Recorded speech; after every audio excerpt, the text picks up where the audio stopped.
You're listening to the Precision Shooting Podcast, discussing all aspects of precision and long-range rifle shooting. This episode is brought to you by Impact Dynamics, advanced training for the precision shooter. And now, over to your hosts. Well, hello and welcome to the Precision Shooting Podcast. My name's Rusty, and in this episode I have sitting across from me Todd Hodnett from Accuracy First. G'day, Todd. How you going?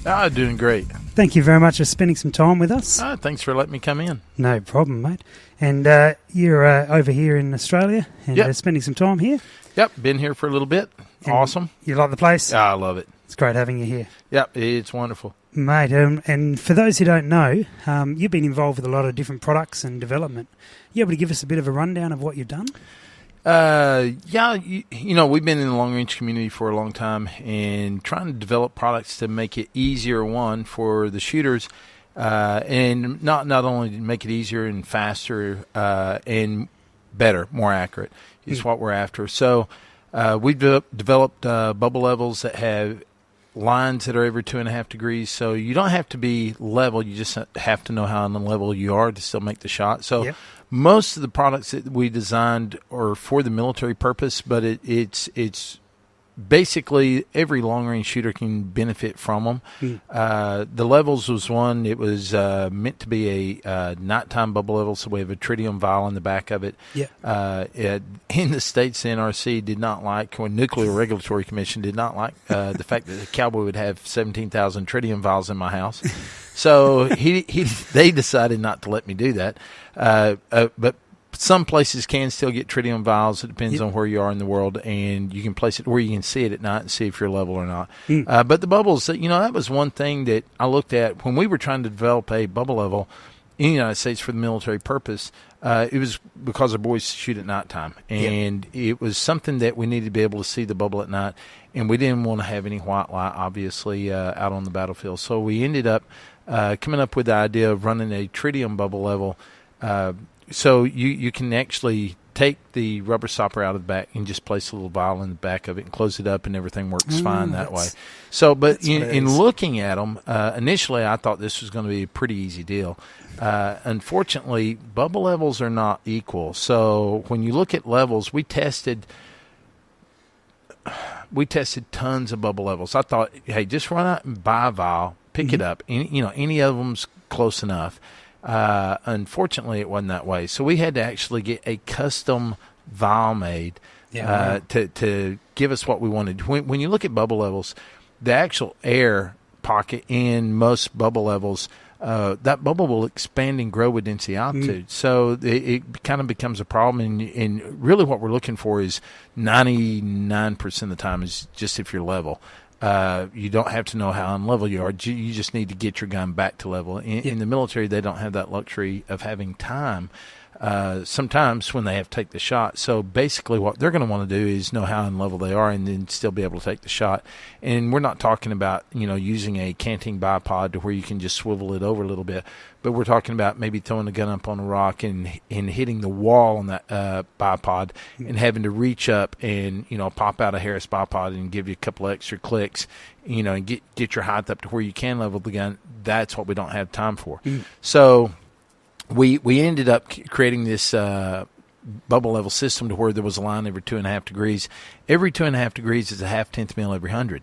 So at 5 degrees, you're a 1/10 mil off every 100. So when you're talking 800 meters with 5 degree Kent, you're 0.8 mils off target. So even a 1/2, which is the thickness of a crosshair on a lot of reticles, a 1/2 mil at 800 meters is missing a normal 20-inch or what is that? 40 centimeters. Going inches. 20-inch target. So it's something that, we have to, it's probably one of the biggest reasons that we miss in the long-range world, and I was totally oblivious. I was ignorant going back. And being ignorant is just when you're not exposed to knowledge. I use that word in my class all the time. The long-range community, has been ignorant to a lot of things, and I was right there in the middle of them. I'm 52 years old, and I've been doing this since I was 6, and I was ignorant in a lot of different ways. And some of those ways, I used to think, everybody's been doing this a long time. We don't need bubble levels. We don't need that. We're good. I can level my own reticle, that kind of deal. And that's something that, honestly, I was wrong. I think anybody that has a scope should have a bubble level. I don't care if you buy mine, go out and buy anybody's, but get a level on your scope. Absolutely. What I've seen over the past 12, 13 years of training military in the United States and all around the world, probably the biggest problem or the biggest reason we miss targets is because the shooter is not level. Now, Brian Litz is a good buddy of mine, and he does Palma shooting. He's won multinational championships and titles. And he tells people, because he teaches some schools, and probably nowadays very rarely, but he teaches some schools in that type of shooting. And he tells the guys, he says, I can make you twice wind collar in the first 5 seconds of my class. And, of course, everybody signs up, and they're very, happy to get there, and they're very excited about the first 5 seconds of class. Yep. And once they get there, they're sitting in the room on pins and needles waiting for this first 5 seconds. And he says, buy bubble level. It'll make you a better wind collar. It'll double your capability. Because Brian says the human eye cannot see 2.5 degrees outside. Now, if we get in an environment where we're inside and we can sit down and we can look through a reticle at a wall, baseboard, something in the house, we can see when we're slightly canted. But out where we're, in an environment where there's terrain features and that kind of thing, it's one of the problems that I've been exposed to in the military. Most of the time on the military bases, we have flat berms. We have, engineers that come out there and make us flat berms, and the next berm is a flat berm, and then, that's leveled off. And then the trees at the end of it grow straight up to the heavens. So, everything's pretty easy to find level. And if you're off level, it's probably only 1.5 degrees, probably at most. So, and the ranges that we're shooting at these places are probably only out to 1,000. So it's not super critical. But when you get out to my place, out in West Texas, or in the Panhandle of Texas, when you're up shooting on that property, that's my buddy's, what we end up finding, we're in the cap rocks. So, there's a lot of hills that go up and flatten off, and we get up on top of these hills and shoot across terrain that is anything but level. And so most of the guys will line up and they think they're level. And I can't tell you how many times this has happened. And guys will lay there and I'll go, hey, you're canted. And he'll go, no, I'm not. You're canted. And he goes, all right, my reticle is crooked in my scope. And I'll go, probably not. So get it set up and then get back off of it, and I want you to look at it. So he sets up what he perceives as a level, and then he gets off of it and he sees his gun's canted. And so then we take the gun and put it on flat terrain, and I say, all right, just level it the 100-meter range and make your gun level. Put it on the sand sock, get off of it, and look at it, and it's perfectly level. And it's perception. So it's real hard for the human eye to see it. Yep. So I'm a huge fan of bubble levels because most of the time, even though we think we're doing our job, we may not be doing it well enough to still be on target, especially in terrain features that are, and they don't have to be rolling, they don't have to be dramatic. It can be just the perception of what we think is level is not perfectly level. Like we said, it's only 2.5 degrees. It's hard for the human eye to see. But that's just one product. So something that's really catching on strong now, another product that I designed was the Tremor reticles, the time-of-flight wind dots that we patented. That has really kicked off with a lot of militaries all over the world. And it's a really, the reason I did it was to get us away from math. So it was simplistic. Yeah. So make it easy. And so the whole idea behind the Tremor reticles was I was sitting up one night looking at it and looking at the problems that I deal with guys in classroom all the time and the speed of which they need to do their job to keep themselves alive and their buddies alive and do their, to do that job and increase hit probability.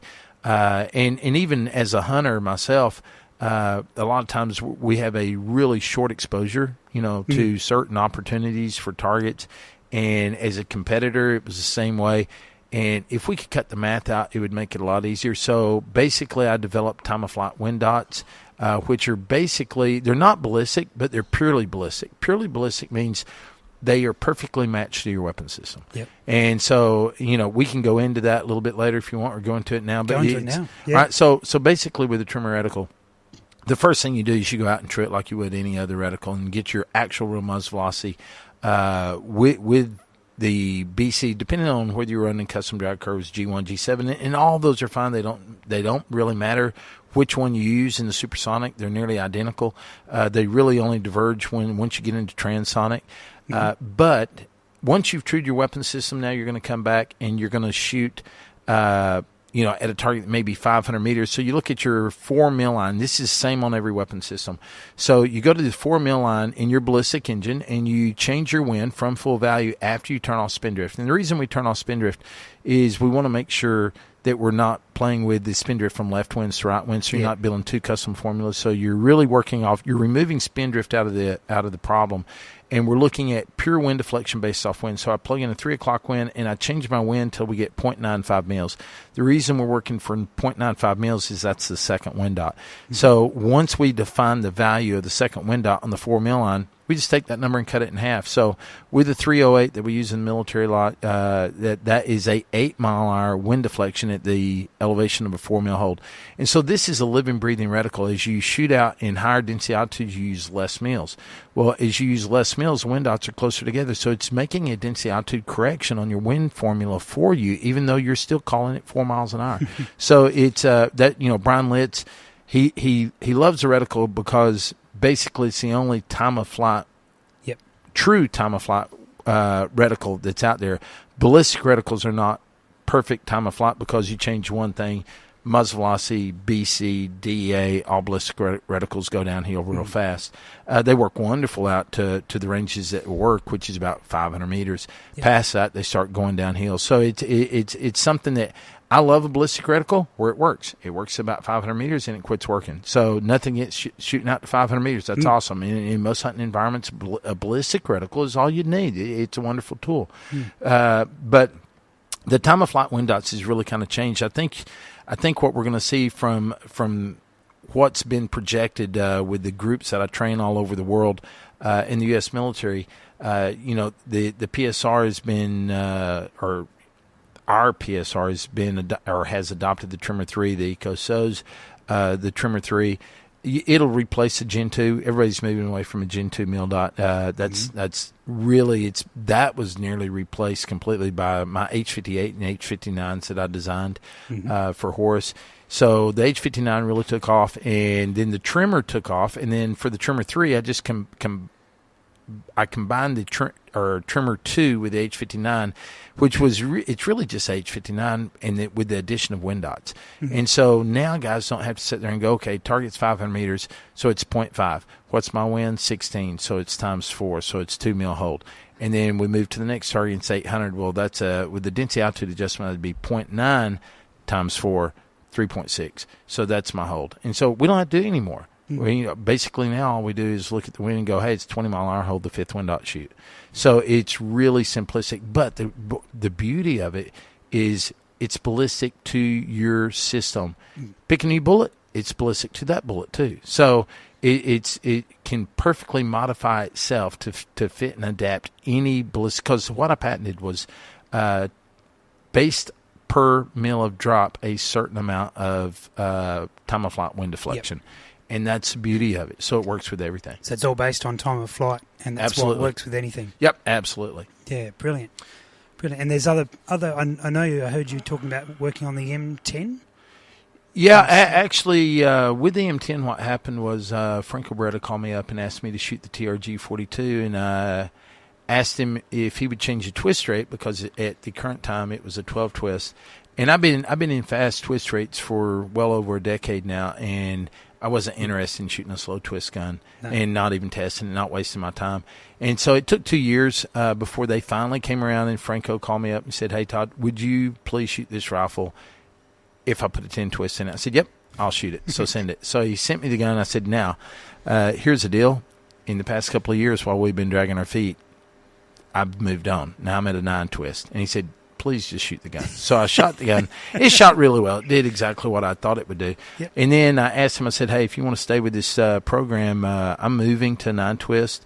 Give me the ability to replace the barrel and give me a 9 twist. Well, that barrel ended up, I went with the button barrel. They spun up the machine. They didn't have a 9-twist and 338. I even had companies wouldn't even sell me barrels. It was just like, nope, it's not going to work. You can't go that fast. It won't shoot. Everybody's going to blame our barrels. I said, then don't mark it. I won't tell anybody whose barrel it is. And so I finally talked some people into giving me a barrel. Well, they tried to spin it up in a button barrel to make it a 9-twist. It ended up being a 935. The gun shot so well that companies now actually, it became the standard because of that gun, because the military said, hey, it'd be nice for all the companies to have the same information, so when they come for procurement or come for the procurement process, everybody's on the same playing field, and the operator gets the best chance to have the best weapon system. I said, yeah, got it. So I went out and talked to all the vendors, and I said, hey, it'd be good if you looked at 935. I said, personally, I'd be at 9 right now, maybe 8.5, but 935 is kind of where we're at. And so I let everybody know exactly how that gun shot, and it shot so well that has now become the industry standard for 338 is 935. And it's only because that little 20-inch, 935 twist that I've got in my locker at home, and I would never redo it. I'd be at 8.5, and that's where I am right now. But the guns, I mean, it's got 4,500 rounds on it. Wow. And it's still a half-minute gun. We shot it before I came over here, so it was last month. Yeah. Yep. It still goes. Oh, it's wonderful. Yeah. Wonderful. And can you tell us about your break-in procedure or what you do with that? Yeah, that's interesting with the gun that we're talking about. All right, so I was at a place of work in the military doing training, and I had the gun rebarreled and shipped to me, and a buddy of mine picked it up. I met him that night, drug it out on this facility that I was doing training on. Well, obviously, I don't have time to do a break-in process. So my normal break-in process up to that point was shoot one shot fully clean. So I'd take all the carbon out, then I'd take all the copper out, and then I'd get it real nice and clean, and I'd take one more shot. I'd do that 5 times. And then I'd do 2 shot and then clean out. Do that 5 times. Then I'd do 3 shot, and then I'd clean. And I did that. Basically, all you're trying to do is lay all the microscopic burrs down metal on metal, and without trapping any copper underneath them. And so you had to really work to get all the copper out from underneath the microscopic burrs. Then you lay metal a little bit down, or a little bit closer metal to metal, and you continue that process till hopefully you've got everything done. Well, if you buy a good barrel, you don't need to do that. All right, so I didn't understand at the time. Basically, I had no time to do this during this process, but I wanted to shoot the gun. It was the first 9.35 twist 338 out there. I was super, super excited to try it, so I thought, you know what, I'm going to shoot 5 rounds to it, see what it groups like. Well, it shot sub-half, and I was like, all right, I've already blown it. I've already killed my break-in process. I'm going to shoot another 5-round group. Well, after 4 groups, I was like, all right, I'm going to stop, and I'm going to go through the break-in. Yeah. I'm going to go ahead and clean it. And then I had about 15 guys standing behind me that said, hey, Todd, can we shoot your gun? And I was like, no. And so, but I couldn't tell them no. So they went ahead and shot it. So we shot about 200 rounds that day before I got to clean it. And basically the gun has never had a break-in process. It's 4,500 rounds on a 338 Lapua. It's still shooting half-minute groups. It's phenomenal. So after that one, my next gun that I got was a 7.8 twist 308, and super fast twist at the time. We don't consider it that fast now, but super fast twist for the time. And basically, I decided to do the same thing. I thought, you know what, I'm not going to break this gun in. I'm going to see how this one works, and that gun ended up being the most accurate gun I've ever shot. Wow. We were doing testing for the wind sense for the government, and we were doing testing at 1,000 meters, and this was probably, 700-800 rounds into this gun's life, and we shot the first 16 rounds in a 4-inch group at 1,000, and that's, sitting there just shooting groups after groups. So it was, the gun was phenomenal. And again, 7.8 twist, no break-in. So since that day, I've never broke in another gun. Now, I'm not going to tell you, if you go out and you buy a gun off the shelf, and it's got a racked grade barrel, meaning basically it's not something like a y'all have Matco over here, correct? So Matco, or something like a Bartline or a Krieger or a Broughton or a Lilja, something like that, or a Hart. Really good, even LaRue has some fantastic barrels nowadays. So it's one of those deals that I would never break in one of those barrels. And I know all the companies, perks of my job. Now I know all the presidents of those companies, and so I call them up and I'll say, hey, what's your break-in procedure? And they'll go, Todd, just shoot the thing. And I say, all right, really? And he says, yeah, believe me. We've already done the hand lapping. It's a good system. Just shoot it. But it's something that when if you're not a known entity to these guys, if a guy off the street calls in and says, hey, what's your break-in process? Immediately you've already qualified yourself. So you wanted a break-in process. Yeah. So they're going to give you one. And it's going to be a long, arduous process that you're going to have pay value in that gun for it to shoot well. Mm-hmm. So you're going to work and work and work, and you want it to shoot well. And so that's what they want from you. So if you qualify yourself as somebody that wants to do that, they're going to give you one. I've never broke in another gun, and I won't break in another gun. No. So, I may run some JB compound through a gun that may start to go downhill. Yep. And if I'm losing, but you know what, to be honest, I get more barrel life. The 7.8 twist lasted 14,500 rounds. Wow. And it's a 308. Yep. I've not shot out my 338 yet. Mm-hmm. We've got several of them, but it's the fast twist. And to be honest, I never take copper out ever. No. So I remove carbon with Impro 7. That's it. I do that every 200 rounds. I never touch my copper because I got to rebuild that bearing surface if I remove copper. So it's a system that, I grew up a poor dirt farmer out in West Texas, and you had one gun and you treated it like gold because you may never get another one. So I didn't grow up this way. I grew up cleaning everything, taking copper out of everything, and now, if I had a gun that was my baby, like my 300 Norma, and I mean that's a little gun that I treat like a jewel, but I still don't clean it. So basically, I'll take the carbon out of it, and only with Impro 7, I never take the copper out of it. Don't know. It's probably, I can't remember exactly how many rounds it has. It probably has close to 1,500 rounds. It's running a 230 Burger. Yep. That's the only bullet I've ever shot. Nice high BC, .743 on the G1 scale. Mm-hmm. Started out about 30 muzzle velocity and is now around 3,000. So maybe I dropped off a little in muzzle velocity, and I've been shooting different lots of ammo, so that may be the change here. Sure. But we're getting great barrel life, and we're getting great accuracy, and we're not seeing any need to actually clean the life out of our barrels. And I've got a lot of friends in the competition world that are actually trending to believe the same thing, that we've in the past we just clean the life out of our guns. Yeah, that was always the way. Yep, always. But not so much now. No, not so much now. The that 300 Norma mag, I'm thinking about building one of them next. Oh, they're phenomenal. It's my favorite. Yeah. Yep. Yeah, we've looked at everything, and people ask me all the time. They said, "What do you think about 408 shot tack or 375 shot tack?" And I've shot them. I've got an Ayler 88. I think there's 7 in the world, and I've got one at the house. Dr. Ayler's a friend of mine, and brought it up to the house, and we've shot the 375 through it, and I wasn't that impressed. Most of them are overrated for BCs, and the accuracy's not as good. The nice thing is I've got a 26-inch bull barrel. It's a straight contour. Mm-hmm. It weighs a ton. Mm-hmm. But I've had little bitty girls. My best friend's daughter is laid down and shot deer. First round hits at 700 meters. And they smile and look at the camera. They didn't even feel the gun go off. There's no recoil. Nice. It's a wonderful little gun. So it's not like a 375 or 4A or, any of the big calibers. If there was something that could allow me to shoot further as accurately, I'd shoot it. So I've got a buddy that owns the other half of the ranch I own, my best friend's brother, and he wanted to kill a deer at long range this year. He's a good shooter, but he's only shot deer 500 meters and in. And so he actually owns a patent for deer cloning, so we do a lot of cull shooting on his property and this kind of deal.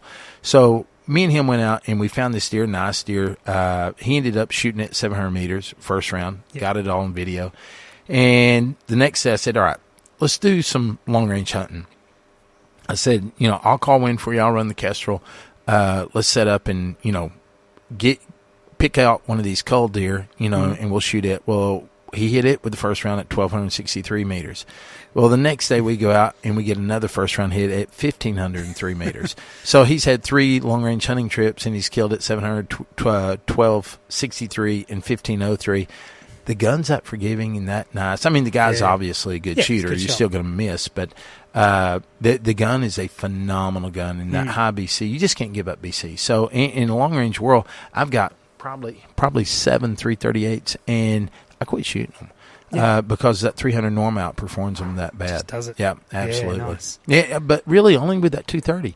If it wasn't for the 230, I wouldn't even be that interested. The 215 is good, but it's like a 6.9 something BC, and it's that 7.4. Now, I am building.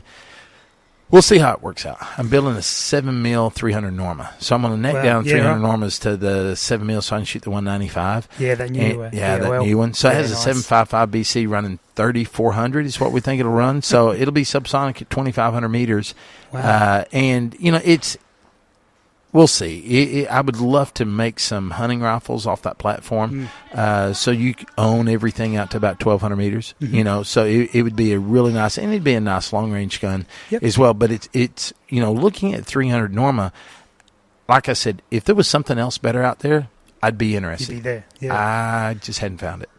I think I might have to Oh, you'll love accelerate it. that one. Absolutely, you'll love it. Speaking of cartridges, now we have an ongoing discussion about the 308 versus the 260, and I'm a huge fan. Yeah, of which one? 260. Yep. The 308's an inherently stable round. It's a good round. It's a good accurate round. I have guys come out to me all the time for training in the military, and they've got 338s and they got 300s, and I tell them, I say, bring your 308. It's a great training tool, because what happens is, when you miss with a 308, you're going to learn how to call wins. That's what we're looking for. So if you bring your 338 or your 300 Win Mag, you're going to be able to cheat wins a little bit through BCs. Yep. So I'd much rather train with 308 and then go out and pick up my 300 Norma. I'm not going to burn the barrel out of it. I'm going to sit there and I'm going to true it. I'm going to check my zero. I'm going to true it, and then we're going to go out and shoot something. So my son came in from college, I think it was last year, and when he came in, I said, hey, run, go zero the 300, check it for you, make sure everything's good.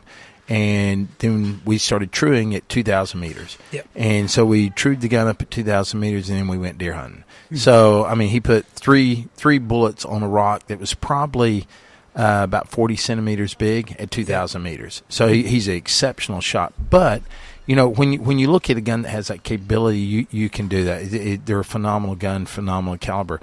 But when you get into 308s, you have to be really good at wind. And so it's a great training tool. It's wonderful. Now, on the flip side, about 4 years ago now, it's coming up in May, so it's nearly 4 years ago. I was thinking it was only 3 times getting away. But I consult for a group that is the R&D for DOD in the United States, and they asked me to run a couple of projects, and one of them was replace 308 and 5.56. I told them, no sweat, done. And the boss looked at me and he said, really? You're going to do that in 10 seconds? I said, it's already done. It's a 260 Remington. I said, here's the reasons why. The 260 Remington has a very high BC. It's a 6.5 308.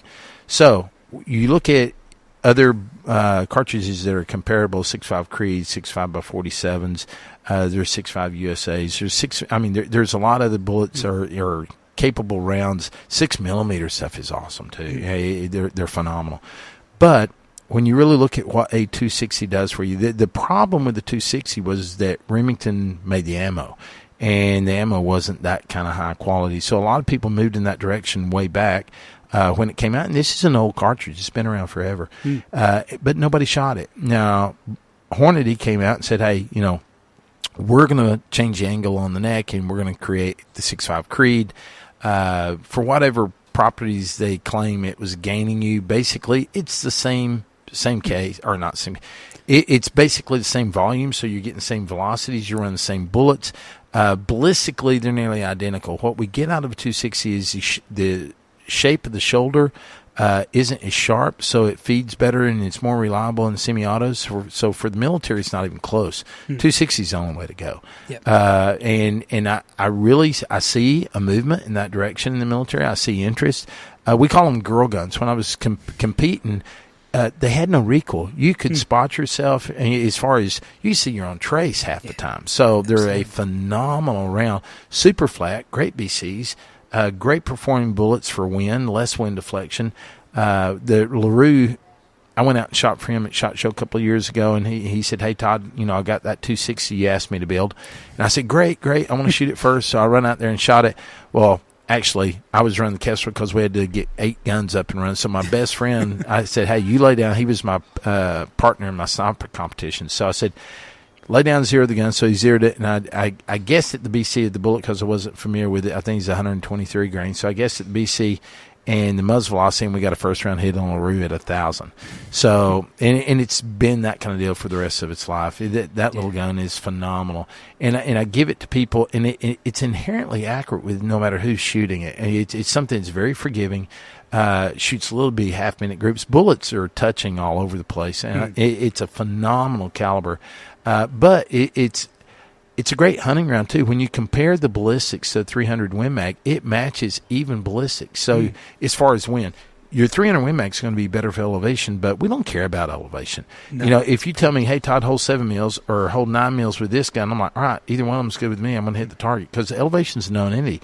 The problem that we're seeking to solve is our wind call. So if you tell me, hey, hold 3 mils, and with this caliber, hold 2 mils, I've already increased my hit probability by 30%. So I'm going with something that has 2 mils of hold as opposed to something that has 3.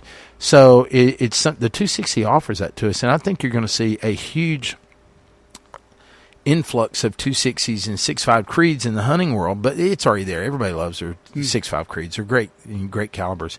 But as far as military applications, I think the 260, and it's just a 6.5 308. So brass is easy to find, and it's easy to load. You know, you don't get the little, bubble, and it's a really nice, easy caliber to work with. But I'm a huge fan. There's no recoil. The gun is inherently accurate.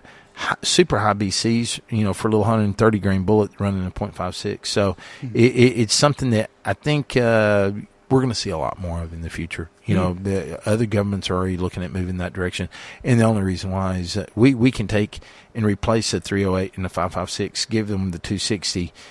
We don't have to do anything but change the barrel. That's it. So if you've got a 308, change the barrel, you got a 260. You don't have to worry about magazines, serial numbers, all that kind of stuff. And hit probability is everything, and we're increasing hit probability through, guys that step out and go, I think the wind's blowing 8 to 10. Now we can step out and go, I think the wind's blowing 8 to 12 and still get a hit. So it's that forgiving. It's a neat caliber. All we need in Australia is more access to the ammunition. It's particularly the Creedmoor. It's becoming more and more available, but it's not quite there yet. Yeah, and that's something I've noticed talking with a lot of my friends over here is I think – well, who knows? We all got our own government problems. But, good ammunition is something that's kind of hard to find here. Yeah. Maybe somebody can start up a reloading business. I don't know what kind of legalities they have about that over here. But sure someone can do it. Yeah, I'm sure somebody can. I can see it being a very profitable, thing down here to produce quality ammunition that's affordable. I think there's a lot of shooters down here in Australia that would love it and really go after it and have much more accessibility to it. I think you're right. Now, you mentioned that you were truing at 2,000 metres. Well, it just humbles me because I'm looking at trying to set a goal this year to be shooting consistently at 2,000 metres. Have you got some advice for stuff that I could be preparing for? Yeah, absolutely. So when you're looking at extreme long-range shooting, the number one component is ammo, right? And the reason why is when you get into standard deviations and extreme spreads, you look at 300 meters, you can shoot really good groups at 300 meters and you're happy. But that doesn't mean that gun can't shoot the same groups at 2,000. When you take a long-range gun, a 338 or 300 Norma, and you're really pushing it out to distance, what you're really looking at is you're testing ammo at distance, because if you take a 338 or 300 Norma and you say, hey, I'm running 3,000 feet per second. At 300 meters, add 50 feet per second. That's not a uncommon extreme spread to see in a lot of loads. Hopefully not in a custom load, but, they will show up. Yeah, it can happen. But we do see it a lot in the military. 45 to 50 is not uncommon. So when you look at 50 feet per second swing, look at what it does to your drop at 300 meters. It's going to be nominal. You might not even notice it. It's probably well within your cone of fire anyway. Yeah.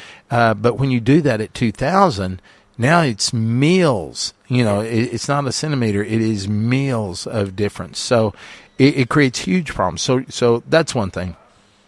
You need to make sure your hand loads are as good as you can make them. We need to be able to monitor the temperature sensitivity of the powders. That's another thing when you're looking at extreme long range. Every little variable really helps or can hurt. But another thing is a lot of scopes won't focus on a target at that distance to the point that you can remove all parallax. So it's hitting infinity by that point anyway on your parallax. Yeah, truly. And so if you place your head and move it up and down on your cheek weld, you may see your reticle actually moving on the target. Well, that's parallax that's induced that you can't get rid of. Now, what I started doing, I was testing for the military stuff way back, shooting at 2,000 meters and shooting groups, and we were trying to define some stuff, looking around the first PSR test way back in 2004, I believe. What I found was, and I didn't know how to do it until this moment, but I had a 338, didn't have a brake on it, and it kicked like a mule. And so I was actually trying to pull my head back from my scope, and I was getting equal scope shadow so I could create a ghost ring so I could have some sense of accuracy still involved in doing this test. But I was getting close to getting kissed by the scope, so I thought, you know what, I think this will work. Well, I was not shooting that good. I was, 27-inch groups at 2,000 meters, average. And, you get some good ones and some bad ones and some worse ones. And so we was rocking along, not doing very good. And all of a sudden, pulling my head back, getting equal scope shadow, I run down and checked. Well, I had 3 groups that averaged 17 inches. And I was like, all right, something just happened. I got a different lot of ammo, something. Well, what I finally figured out was by pulling my head back and getting equal scope shadow, I minimize effects of parallax. And parallax is one of our biggest problems in the military and with all the shooters that I know. A lot of people go, a good cheek weld is imperative. Well, good cheek weld is nothing to me. I could care less if I have a good cheek weld, because what I do is I center my eye on the scope every time by getting a perfect scope shadow. And when I say scope shadow, I'm not like looking through a little tube. I just get a little fuzz all the way around the outside and make sure it's equal. Well, I have a buddy that's a doctorate of optics, and he works for the government. And I talked to him about it, and I said, hey, am I teaching this wrong? Because I teach all my guys to shoot with a little bit of scope shadow. And he said, how else are you going to know that your eye's centered in the scope? So forever it was taught incorrectly in the military that basically, you move your head up in the scope till you get rid of all scope shadow, and then you set your cheek weld to where it keeps scope shadow from appearing, and then you're good. And that's absolutely, basically, we can be consistently in a bad spot and get consistent good results. Mm-hmm. But if you ever do positional shooting or anything, move your head, then you're not going to hit where you think. Basically, what it is with parallax, your perception of where you think the reticle is and where it really is in 2 different spots. And that's why, people, they'll say, if I shoot my buddy's gun, I'm a half-inch high. And, a gun that's zeroed isn't zeroed for everybody in the room. How does the gun know?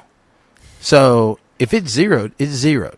All right. The reason that it's not zeroed for everybody in the room is the parallax wasn't fixed in the first place. If the parallax is not fixed, then everybody has a different measurement from their cheek to the center of their eye. So the perception of where the reticle is going to be is totally different. So I had a kid one time in the military shooting 2.5-inch groups. His first day of sniper school. So he was shooting 2.5-inch groups at 100 meters. And I was sitting there watching. I wasn't even looking through the spot and scope. I'm sitting there watching, just watching his fundamentals. He's doing everything right. And, shooting, what I considered probably really good, and looked through the spot and scope and said, all right, which target are you shooting at? And he told me, and I looked at it and thought, oh my gosh, it's horrible. And I said, hey, in the schoolhouse, we break everything down, and, then we rebuild the gun, show them how to torque it, show them how to check things. And so I said, hey, did you retorque that back to spec? And he said, yeah. I said, all right, go get the tools. Let's do it again. I called another instructor. I said, hey, I got a dead gun. Have one of the instructors bring me up another gun.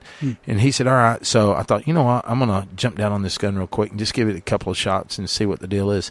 Jumped down on it. I could hardly see any reticle. All right. It was that blurry. Well, after I turned the Leopold scope about 15 turns in revolutions around, finally a reticle appeared, and then I'd set the side parallax to remove all parallax out, or what I call side focus, set the parallax on it.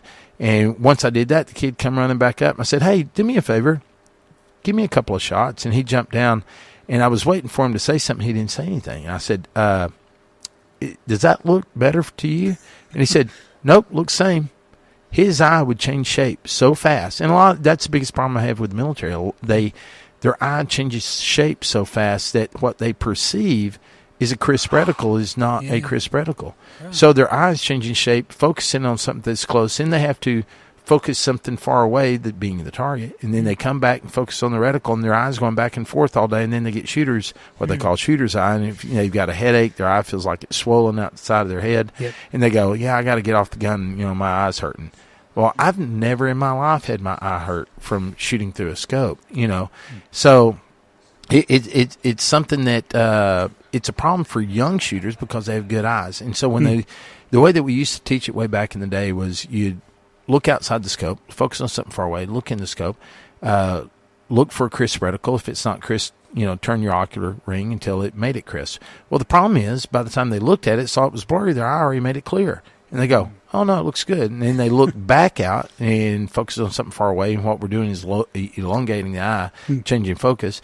And then they look back in, and it's blurry for about a half second, and then it's back clear again. And so by the time they get their hand up to the ocular to turn it, it's already crisp again. They go, nope, it's good. So the only way to really fix that is, one, is when you think it's crisp. And I know people put white pieces of paper in front of their glass and all that kind of stuff, but their eye will still focus on it.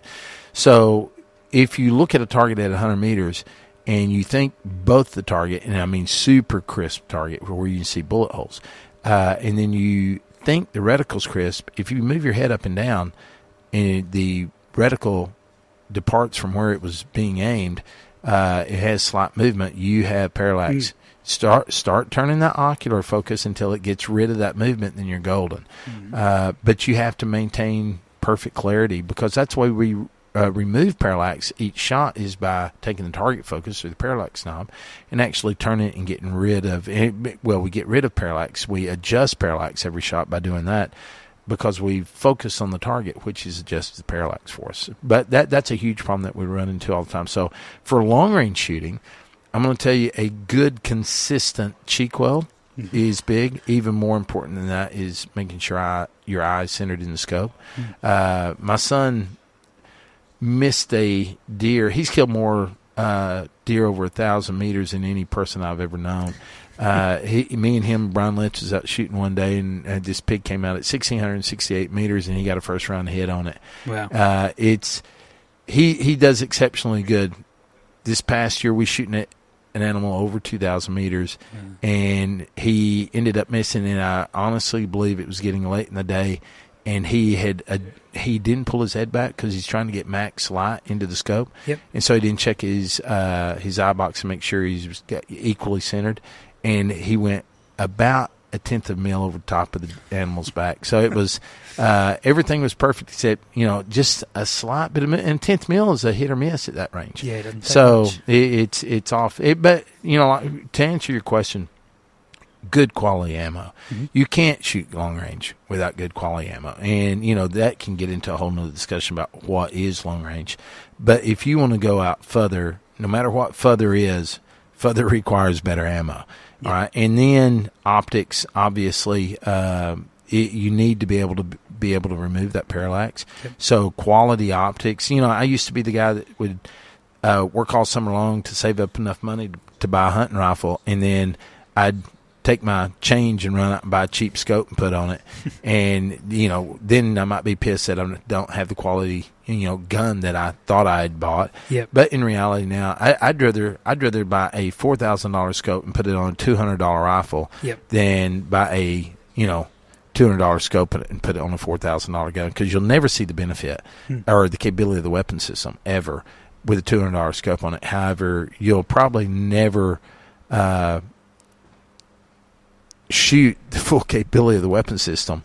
So it's easier to get and the nice deal is you're gonna enjoy your day more on the range with that $4,000 scope, and you don't have to spend $4,000. There's a lot of $2,000 scopes out there that are super high quality. I know Night Force makes. We've got some of the attackers here that we're playing with, and they're phenomenal. So in the States, I think the price is somewhere around $2,000, $2,500 on some of the 4-16s, and maybe 28, 29 or something like that on the 5-25 attackers and a little bit higher on the beast. But right now, if I have a lot of surgeon rifles, love them. They're fantastic rifles, and a lot of LaRue rifles that we use every day in class. Yeah. My number one day, I'm going to buy a good gun, but I will not skimp on a scope, period. No. Because one, it makes your day on the range so much more enjoyable when you can see what you're shooting at, and it's not halfway blurry. So it's worth it in so many ways. Don't skimp on your scope, and of course we've talked about this with your long range shooting. But when you're shooting 2,000 meters, quality of scope, quality of ammo, making sure that your fundamentals are the same way every time. So a lot of this is how much loading you put on your bipods. I used to teach real heavy loads. I don't teach that anymore. I actually teach being consistent. I load my bipods with my shoulder till my bipods start to move, and I hold that and I shoot. Yep. And by doing that, I can shoot off a roof, off a car, off mud, off concrete. I can get the same consistency every time, and consistency is what we're looking for. Absolutely, yeah. Consistency is everything with this sort of thing. Agreed. Now, I've been watching your Long Range Made Easy DVDs recently, and I love the way you put the long range can be quite easy to get into. Specifically, it's not completely foreign, and I know we'd have a number of people listening who are sort of thinking about getting into long range, but perhaps are intimidated. Yeah, unfortunately, that happens a lot. A lot of people, will say you shouldn't shoot anything past 300 because you're going to wound it, and that comes from ignorance. I tell people your limit is where you're not comfortable. Yep. So if you don't think you should shoot past 300, then you shouldn't be shooting past 300 on animals. If you're somebody like my son that's been able to lay down and hit still repeatedly at 1,500 meters, then there's nothing wrong with you shooting a deer at 500 meters. So, for people getting into the sport, that was my goal in making that Long Range Made Easy was, there's been a mystique around the long range shooting community for forever. People felt like, well, to be really good at long range, you had to come out of the military, or you had to be in law enforcement. You had to be a sniper in law enforcement. And it was like, you need to be a sniper in the Marine Corps to be a good long-range shooter, to really know everything. And the reality is that's absolutely wrong. It's long range is a good family sport. Yep. It's something everybody can do. It doesn't take tons of money. All right, you can go out and you can buy some of the Tikka hunting rifles are awesome. Excellent. Even the Tikka T3 Tactical. Yep. Now they have the Tikka Hunter. Phenomenal guns for the money, and super accurate. So you can get into a system that, like I say, it doesn't have to cost you, a month's pay to get into it. Then you can buy a good quality scope, and there's several on the market. I'm a huge fan of Night Force. They're made, here in Australia. The company's based here. They're great people. Make, in my opinion, the best scope on the market. I've shot nearly everything that's made in my school. People send it to me. People bring them in. As of right now, there's not many that can compete with Night Force. So you can put good quality glass on it. Nowadays, with the ballistic engines, you don't have to, we used to lay down and shoot dope. So dope is that on previous engagements, and we'd lay down and we'd shoot at 100, then 200, then 300, and shoot as far out as we want to take that weapon system. And it'd take several days and lots of money and lots of ammo. And, so it was ever ongoing process, because as density altitude changed, then you'd have to change your dope cards. And we really didn't know what we was doing. And we actually, even in the military, the manuals, there was a lot of rules that were actually wrong. And we started exposing those and going through and testing stuff. But nowadays it's so easy, because I can take somebody, it's like my brother-in-law. He's kind of a, y'all's term of liberal is totally opposite than our term, so I'll call him hippie. But Understand? Yeah, he's an engineer down in Austin, Texas. He's a super great guy, but he's very what we consider liberal, which is opposite of what you consider liberal. But we both know what we're talking about. So I took him out, and as a joke one Christmas, 2 Christmases ago, I said, "Hey, let's go shoot some guns." And I was just picking a fight. So at Christmas. And so he was like, all right, sure, let's go. And I was like, really? And I thought he was bluffing. And he said, yeah, let's go. I said, well, let's take the girls, his 2 little girls. Yep. And they're in their, around 10 years old and 10, 13. And he was like, sure. Well, I was picking another fight. So that one didn't work either. So we get them out on the range, and we have them all shoot pistols, suppress 22s, that kind of stuff. Started them out slow and started going through that. And then had them go into carbines, and shoot 5.56, and got everybody shooting those suppressed. And then we got up on the hill, and I had the oldest girl lay down and shoot her first scoped rifle shot of her life. She had a 758-meter target. Yep. And first round. So, ballistics aren't that hard. Get a good laser rangefinder. And that's what we did with truing. When I developed truing back in the early 2000s, the ballistic engines weren't that great. I mean, they were good if you had a lot of knowns, but there was no way for you to get those knowns and to be sure about them. So what I did was, I took the system of taking muzzle velocity and BC and density altitude, what makes up our drop, and apply it based off the impact. Yep. And so I could actually find the actual real muzzle velocity. A lot of people use chronographs, and chronographs are a good starting place. But you got to understand, if you shoot through a chronograph and it tells you you're running 2,900 feet per second, and you use a G1 scale, if you use a G7 scale, it's going to give you a different muzzle velocity. So if you use a chronograph, which one do you use? So it creates other problems. So and BCs sometimes aren't perfect; they aren't correct in what's given to you. So if you use a muzzle velocity and a bad BC, I'm guessing you're not hitting the target.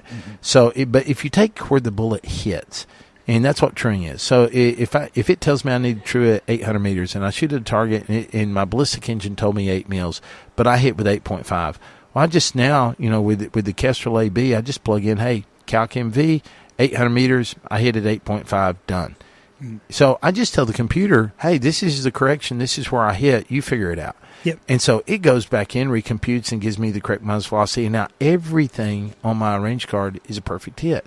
Yep. So guys don't have to go out and then man, it costs a lot. I don't have the money to go out there and shoot, 300 rounds to get all my dope, and I don't have the time for that. I work all week, blah, blah, blah. You can go out and zero gun in 5 rounds. You don't have to lay there and shoot groups after groups after group to zero gun. So you can zero it in 5 to 10 rounds, and then you can true and have all your dope with another 5 rounds. And that's a lot. I mean, you can do it in 2 or 3.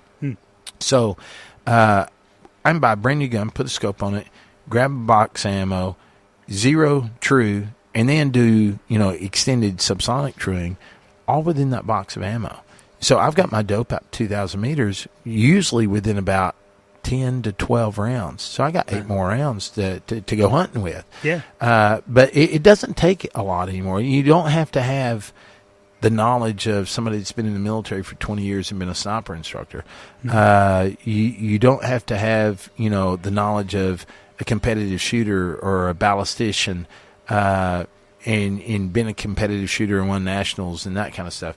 All you have to do is, for one, know the right products to buy so you're not snowed. All right, so you go out and buy AB Kestrel. And the reason why I say that one is because we've worked real hard at putting easy buttons in it to where you don't have to understand all the rules of ballistics to know what to plug in. Yep. And so that was key. That's what I wanted to do with the applied ballistic Kestrel.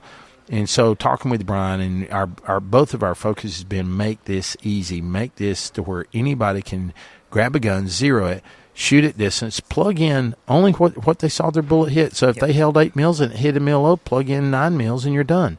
And now I've got perfect holes. So it really doesn't, you could get something as cheap as long range made easy videos and learn all you need to learn from there. You don't have to go to a shooting school. Would be great. Love to have you come over, but to be honest, you can learn everything you need to learn from that. Yep. And then you can go out and shoot and have fun, gain more knowledge about wind calling. A lot of the stuff that you're going to pick up and read nowadays is old information, and it's been kind of proven wrong. But it's the best that we had. I'm 52 years old. So it came from my generation. We were just ignorant. We didn't know what we were talking about back in the day because we didn't have science. I mean, nowadays we use ballistic computers where back in the day we were guessing at the variables that cause things that we weren't for sure about. But nowadays we use science. So it's science and math, and the ballistic engines are fairly cheap. You take something as easy as my Whiz Wheels. They're $50 a pop, and they run the same ballistic engine as the applied ballistic, that Brian produces. I use his engine to build those. With him knowing about it, I had to pay him. But it's one of those deals that it's the same engine. So even though it's $50 as opposed to $800, it's not you're not getting something that's less, and it takes away the problems of you plugging in bad information, because all you get to do is spin the wheel. That's it. To get your information, you can't plug in bad data.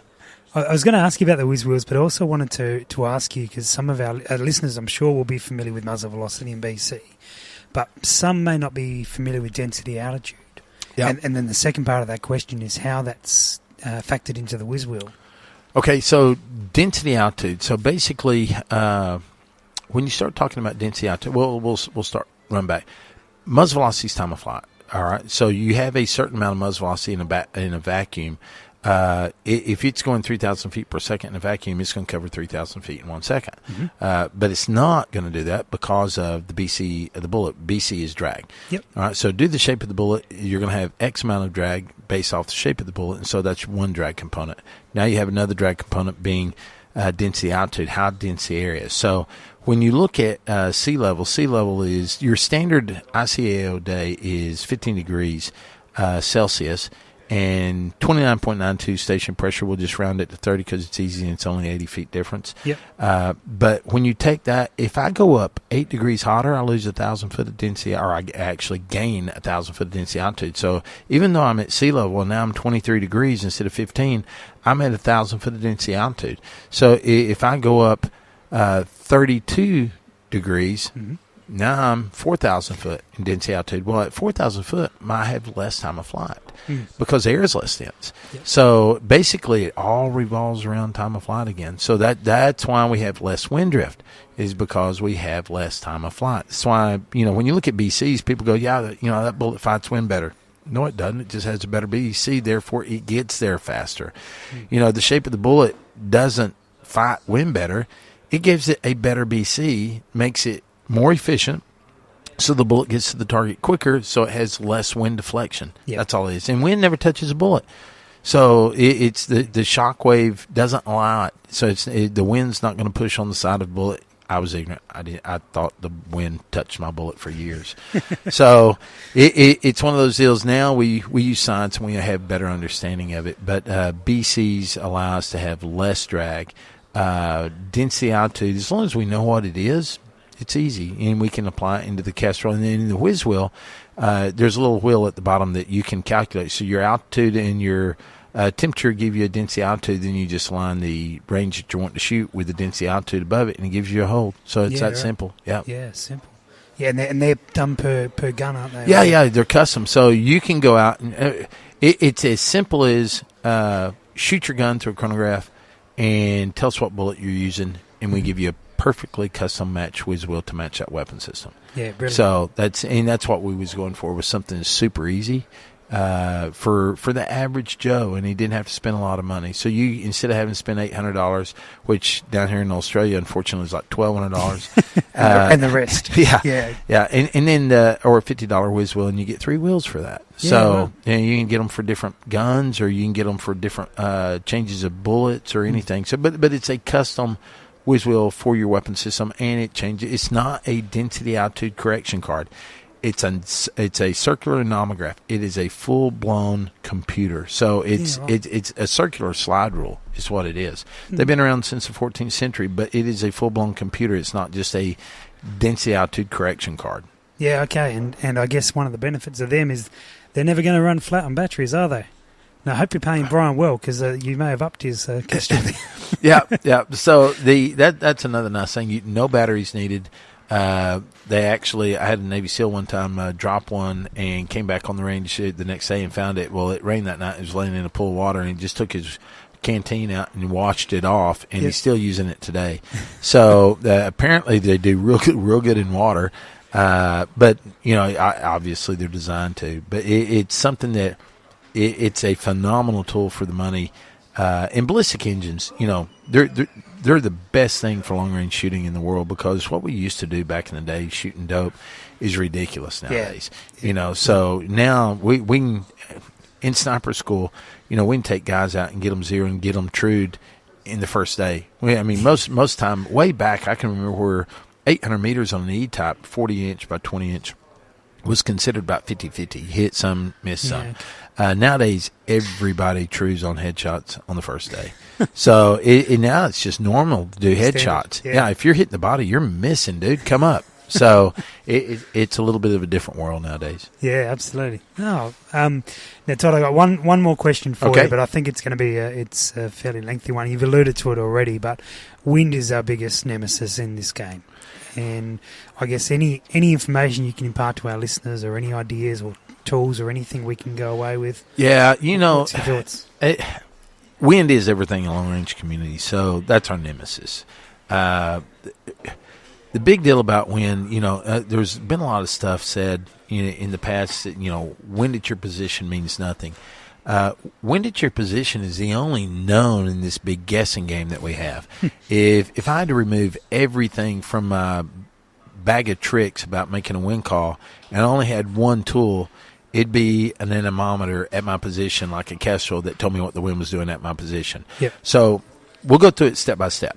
All right. So the first thing I'm going to do when I'm looking at wind and getting a wind call, we won't go into how to do the math and all that. That's either one, not hard if you use a Kestrel when you can plug it in, or you go through and do the short wind formula that I teach the military, or better yet, use a Tremor 3 or Tremor 2 wind dot. Where you can just apply it to the wind dots and shoot. You don't have to do anything. Yeah, exactly. Yeah. So the first thing I'm going to do is find the wind value. All right. So I'm going to take my Kestrel out. I'm going to put it up. I'm going to look at it. And if it says 16 miles an hour, all right, 16 miles an hour. And then, the way that we find the actual wind direction is actually open up the Kestrel to where the impeller is exposed to the wind, and we turn it into the wind until the impeller stops moving. That means I've got equal wind flow flowing down both sides. Now, once I've done that, I've isolated and I found the actual pure direction of the wind. Now I look at the target and I figure out the cosine. So this is huge. Most people miss wind shots because they half-ass the cosine. Mm-hmm. So that's what we got to take care of. People go, I don't know, it looks about halfway between full value and no value. That's half value. No, it's not. All right, that's 45 degrees. Cosine for 45 degrees is 0.707. So you're shooting 70 or 75% of that 16 miles an hour. So you got 12 mile an hour worth of wind right now, not 8. All right, 8's a miss, 12's a hit. Mm-hmm. So that's the big deal. You got to get the cosine right. So you got to take the time to actually figure out the cosine. Then once we figure out the cosine, and there's a lot to this, going up, because when I say there's a lot to it, knowing what's dirty air, meaning are you in a katabatic wind sense? So on the side of the hill that you're on, are you getting a pure airflow? If you're not getting a pure airflow, you may have wind coming, over the hill and coming down to your position, which means you're in dirty air and the air is just burbling coming down the hill. Or you may be on an orographic wind that is actually coming up a hill. So if you're at the top of a peak and you've got wind coming up a hill, and it's a compressed wind flow volume that's compressing over a period of time over an elongated surface area, as that wind compresses and comes up over, it could be twice as high as it is where the bullet is in the first 30 meters. So it can leave your position in 30 meters and be in a totally different wind.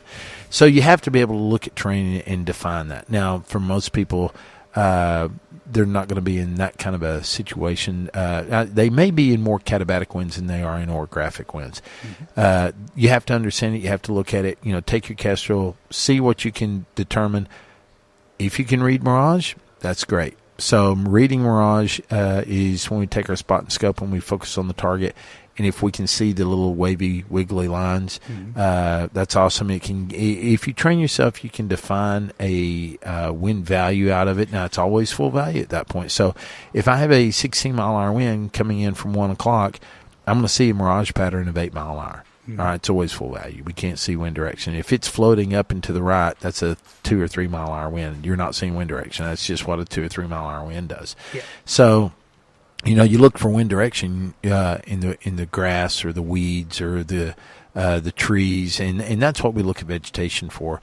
But, in the sniper manuals where it talks all the time about, hey, winds from 3 to 5 mile an hour, grass does this, from winds from 5 to 7, small brush does this. That was meant to be, hey, pay attention to your environment. That was it. That didn't mean that all grass moves at 3 to 5. That doesn't mean that all tree limbs move at 12 to 14. All right. So, where I live, the wind blows every day, 17 mile an hour average day. So if most of the indigenous plant life in that area moved like it says it does in the book, it'd have been whipped to death and died in the first year. So what you need to do is calibrate yourself to the indigenous plant life in your area where you're hunting, and so you can say, hey, there's a whole bunch of this type of brush or grass, and take your Kestrel out, look at it, and go, okay, well, 12 mile an hour it moves like this. Notate it, write it down. It's a great deal for a logbook. But once you go back, so we'll kind of step through my process. I'm going to find my wind direction and my wind speed volume, get the cosine of it. Now I know the full wind value. Then I'm going to look at my terrain feature around me to see if it's in a katabatic wind sense, if I'm in dirty air, if I need to increase that at all. Then I'm going to look at vegetation, downrange. I may even focus on the target to see if I can see a mirage pattern. And then I'm going to come back to the left with my spot and scope on my ocular piece to where I'm actually, wherever you're in focus is where you're reading mirage. So even though you're focused on a target maybe at 500 meters and you're looking up on a hillside that may be a couple of K away, the reality is you may be seeing mirage on that feature 2K away, but that mirage is happening at 500. So wherever you're in focus, that's where you're calling wind. So you can actually isolate the areas that you're calling wind and define different wind values as you do that. So a mirage pattern is what we call a converging ray. And you can actually invert the converging ray by turning your diopter too far in one direction. It'll flip the direction. Yep. But a lot of people don't realize that. They think the wind just changed. So they're playing with it. They're trying to focus on a day that has a lot of mirage, and they're trying to focus on the target, and you can't get it in focus. And so they go past to the point that now it's flipped the mirage pattern. Now they're going to make a very big error in their wind call. So it's something that, wind calling is a step-by-step process. If you take care of the steps, it's actually pretty easy. The number one deal is know your wind speed, know your cosine. Once you take care of that, get a full wind effect, and then that creates a baseline for you. So if it's 8 miles an hour because it was 16 from 1 o'clock, it's 8 mile an hour. 8's not what I'm going to shoot. 8's my baseline. If it stays there, I'll shoot 8. If it starts to gust, I'm going to move from 8 to 10. If I'm doing wind formula, then I'll do a wind formula for 8, and then I'll know that every 4 miles an hour does it by half again. So wind's linear, so you can run it that way a lot. When we do long range shooting, a lot of times we'll take the Kestrel and plug in my gun number for wind. So let's just say I have a 4 mile an hour gun that makes it 500 equals 0.5 mils. And so that becomes my gun number. Well, I'll plug in a 3 o'clock wind from 4 mile an hour, turn spin off. And if I'm shooting 1,200 meters with that 308, I'll look at 1,200 meters and it'll give me 1.6 mils. Now, it's not the same as 500 equals 0.5 anymore, but what it gives me is the density altitude correction for that range at the density altitude that I'm at, because at 7,500, it is probably 1.2 mils as far as 7,500 foot DA. So it gives me the capability to instantly see the value of X wind. So if I say, hey, that's 4 miles an hour, so if wind changes by 2 mile an hour, I got to add half that 1.6 back. So I'm adding 0.8 mils. So which means every mile an hour is 0.4 mils at that distance. So it gives me pure knowledge immediately, and it gives me the capability to flex my wind call. And that's what most people don't realize. When you make a wind call, you get a baseline, and that is your baseline. You have to flex based off wind speed or wind direction immediately. A lot of people spend enough time to get to a wind formula and get a wind call, and they're going to shoot it no matter what happens. A hurricane can be blowing them off the gun. They're still trying to hold 2 mils on the target. So you have to be able to go, all right, give me 2 mils. All right, give me 2.2, 2.3, 2.4, 2.2 as the wind's dying down, 2.1. And as soon as he gets ready, he shoots. Yep. So used to in the military is like, hey, you need to shoot closer to my wind call. And I was never for that when I'd hear the guys say that, because my deal is the shooter is there to give me the best job or give me the best shot he can give me, period. My job is to give him the best win call. Mm-hmm. So both of us doing our jobs means he may be in a position where he can't do his job because he has to move his rear bag or adjust for a moving target. My job is to continue giving him a win call until that gun goes off, period. Yep. So win calls really, they're not that hard. I mean, I live in an area that, we shoot in 40, 50 mile an hour winds all the time. A win call isn't hard. Take the time to figure out the proper cosign. There's 3 cosigns you need to know. 2 o'clock is 30 degrees, which 30 degrees is 0.866, so it's 90%. 130 is 70%. All right, so the cosign for 45 degrees is 0.707, so it's 70 or 75%. And then you look at 1 o'clock, it's 50%. So it's 50, 70, 90. 90, 70, 50. Back 7 o'clock, 50, 70, 90, 90, 70, 50, all the way around. Just 3 numbers that repeat themselves. So learn 30 degrees, 45 degrees, and 60 degrees. That's 2 o'clock, 1:30, 1 o'clock. You get those, you've got win. You can knock it out real fast. So, but take the time to do the cosign. If you don't do cosigns correctly, pretty much guaranteed, unless you're shooting in a no-win environment, you're going to have problems hitting targets. Yep. Well, Todd, that's excellent advice, and thank you very much for taking the time to speak with us. I'm sure our listeners will really appreciate it. And it was great to be able to catch you while you're over here in Australia. Yeah, feel free to give me a holler if you got anything that you need or questions when I'm back in the States, or maybe when I'm back over we can get together and go shooting. Oh, that'd be even better. And I'm intending to be over at SHOT. And I know you're pretty busy over there, but I'll make sure I swing past and say good day. Yep, SHOT Show is a blur for me usually. I'm in meetings. Unfortunately, SHOT Show is not something that I enjoy because we are in so many meetings and it's so busy. But, the nice thing about SHOT Show is you end up getting to meet a lot of the people. And that's really the only benefit, nowadays for me at SHOT Shows. I get to see a lot of old friends and meet new ones. So be sure and stop by, say hi. Of course. Stay in touch with me. There's probably a couple of new places you'll see me. You'll see me probably at the LaRue booth, Night Force booth, Burger booth, companies that I consult with and work with, and that we hold high as far as quality. There's a lot of companies out there. Make sure that what you're buying, don't waste your money. That's the big deal for a lot of the listeners. Is take the time to do the research, because a lot of people get wrapped up into there's a lot of products out there, as you're going to see at SHOT Show, man. It is a huge facility. It's a huge building. It's enormous. I'd call it a monster, but it's a monster. It's bigger. It's phenomenal. However, that doesn't mean everything there is quality. Yeah. So when you're going to take your time to spend your money, make sure you spend it on good quality equipment. Don't go cheap with scopes.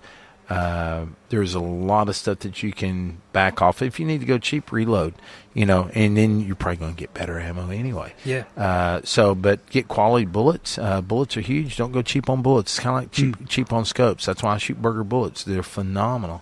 Super high BC, super high quality. Capability from bullet to bullet as far as weight. Everything's there. I don't have to weigh each bullet like we used to when we was reloading in the past. But yeah, I'd love to see you when you come over. Give me a holler. Maybe you can drop by the house and we can shoot, and we can throw you on a gun at 2K or maybe further. That'd be fantastic, and I'm hoping to get over to your school in Texas and take a class there. That'll be good. Unfortunately, most of the time all my classes are military. Yep. I'm actually looking at opening up a school here in Australia. So, we may actually start doing some instruction here in Australia, messing around. I've got some guys getting out of the military that have been under my instruction for several times. Some of the guys know about it and have seen it and have been through it once. Some of them have been through it 3 or 4 times. So they're actually coming, full capable. Yeah. But we're actually looking at starting that, and we spend a lot of time over here with the military, but and law enforcement. But now there's more interest from the law enforcement, and I get requests nearly every week from people here in Australia to do classes. Either them come over there or me come down here, and due to security concerns, we don't usually let a lot of people know where we are at in the world. However, this is something that we'll probably start doing more classes down here because of the interest, if we can find time. And since it is such a long flight, I probably won't send my instructor down here.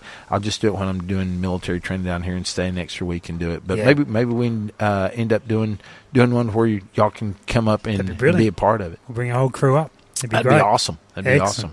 All right, Todd, well, thank you very much. And all right, thanks for having me. Good luck in the endeavours in the rest of Australia and wherever you're off to next. Yep, I appreciate it, man. It's been fun. Terrific. Cheers.